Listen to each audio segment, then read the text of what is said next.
Hey folks, so today I want to talk to you guys a little bit of a subject that I've been kind of discussing with some of my KTA friends on and off, and that's about the issue of the arrow flying sideways. Now, what do I mean by that? Well, in the KTA community, we're somewhat notorious for having a lot of archers who, when we release, the arrow essentially kind of hits the side of the chulchampi or the arrow pass, or basically the side of the bow, and then it kind of deflects or ricochets off sideways as it flies. As a right-handed archer, usually the point ends up facing to the left and the nock swings out to the right. And when this happens, obviously it's going to affect your power output because the energy that should be making the arrow go straight is now being deflected to the side. Arrow is basically bouncing off of your bow. Well, accuracy also becomes quite difficult at long range, right? Now, some people can kind of get by, just sort of try to make it work. And there's also a number of different recommendations people have mentioned online over the years. But one of the recommendation points that I heavily emphasize that I don't see so many people talking about within the community is the need and the importance of just making sure the arrow is actually pointing straight. Now, that might seem kind of like a no duh, but you would be surprised. Over the years, I realized that myself, like my past self, did a very bad job of making sure that the arrow is straight. Even though when I was shooting, from my optical perspective, as far as my sight picture was concerned, the arrow did look straight to me, but actually it wasn't like this. So you see how the arrow is not, you see how the arrow is flying crooked, but notice how if we back it up a little bit, at full draw, right before I release, when I'm doing that final expansion, notice how even though I'm aiming at this line, this is where my aiming eye is looking at, and you can see like the point is relatively in line with my aiming eye, but you see how the arrow is a little bit slanted? It's not straight. When I first got into Korean Warbows, I realized that this issue of the arrow flying sideways gets aggravated the higher the poundage gets, because you have much less room for margin of error. And I know sometimes people just think it's inevitable and you can't deal with it, but I'm like, no, there are a number of solutions, but usually the solutions given are things like, oh, do more chegi, or do more, use stiffer arrows or whatever. But while those things are indeed can contribute to solving the problems, I think the main issue is this thing that I mentioned about having the arrow point straight. Because if you pull the string to the side like this, okay, notice how basically, even though I'm aiming along this line, the string is like to the right of this line as a right-handed archer. When I release, the string's gonna want to recover towards where its original position was, which means the string ends up moving right to left slightly, okay? And it may not be a lot, but it's just enough, especially with warbow poundages, where it causes basically the nock to move inwards towards the bow, further aggravating the archer's paradox. Now, even if you have the arrow straight, the arrow is still going to oscillate. It's still going to do the archer's paradox thing, but this right to left movement of the string makes it worse. And when that happens, the arrow ends up flexing more. And especially if you're running a low brace height. Okay, by the way, if you're going to shoot warbows, you want to air towards a little bit on the higher side of the brace height to give yourself more clearance room. This flexing of the arrow, now you have to somehow get the bow out of the way of the arrow when it's bent this much. And I'm like, good luck with that. When you're shooting Korean warbow poundage bows, good luck with that, because the arrow is traveling way too fast at this point. Which is why when people try to do more and more katra, it doesn't really help. You see how, before I realized this, it got to the point where here, I was just throwing my arm way to the left like this, and still you can see how the arrow flies sideways and it hits the side of the bow, because again, I didn't really solve the root cause. And the root cause was the fact that I wasn't pointing my arrow straight. Why? Because my form was bad. That's basically what it boiled down to. Back in the day, when I first got into warbows, I kind of used some sort of weird amalgamation of what some of my friends kind of told me about English warbow archery, combined with, at the time, when I was shooting kind of mainstream KTA form.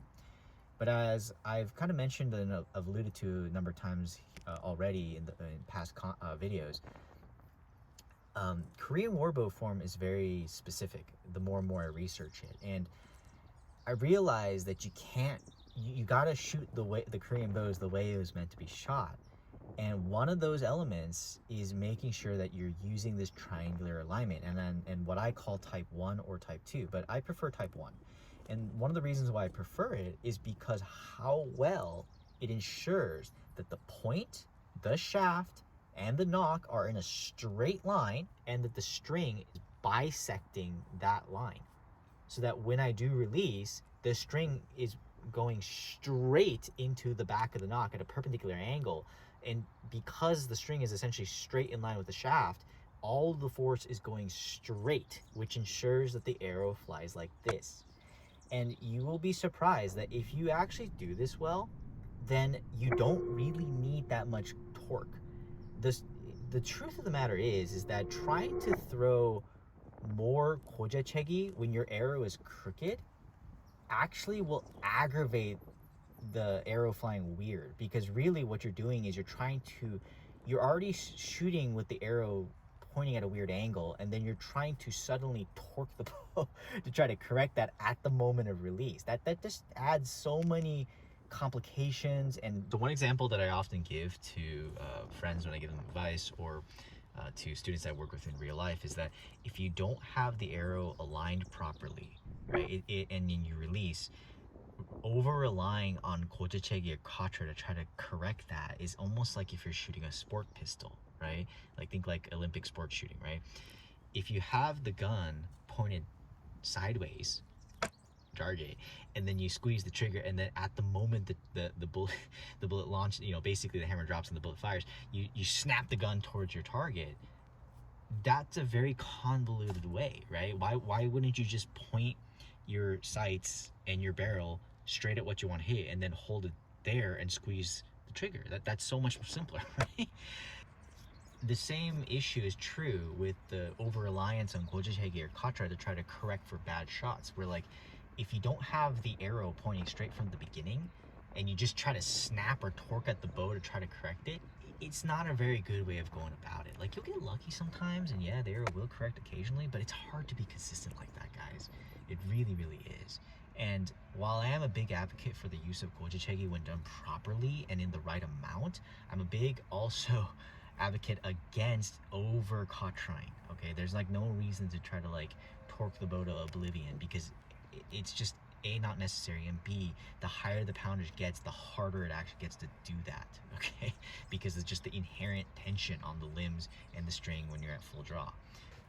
So, and you know what, I want to be clear about something. It is true that using alignment type 1 or learning how to shoot this way is not the easier thing to do. Alignment type 3 or 4 is easier to do, but it also has a lot of disadvantages which is why I don't recommend shooting that way. Of course, one of them being that lining up the arrow straight is much more difficult, okay? Is it still possible to line up the straight shooting like with alignment type 4 or 3? Yes. Oftentimes, though, you have to make some sort of other compensation, and a lot of times people will, for example, shorten the draw length in order to do that, or they'll move their head at a weird angle to do that, which also introduces other problems. So when you build compensations on top of compensations, it gets convoluted. It makes it difficult to be consistent. And remember, consistency is super important for accuracy, right, in archery.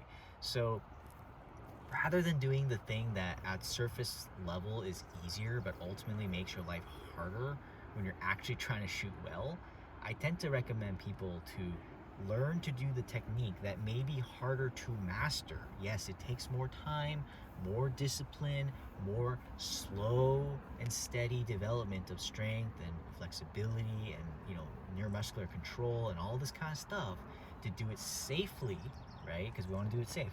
We don't want to get injured, right? But with that slow, safe, gradual buildup, eventually when you get to the point where you can do it well, you will reap the rewards and the benefits, right? So anyways, yeah, make sure that your arrows are pointing straight.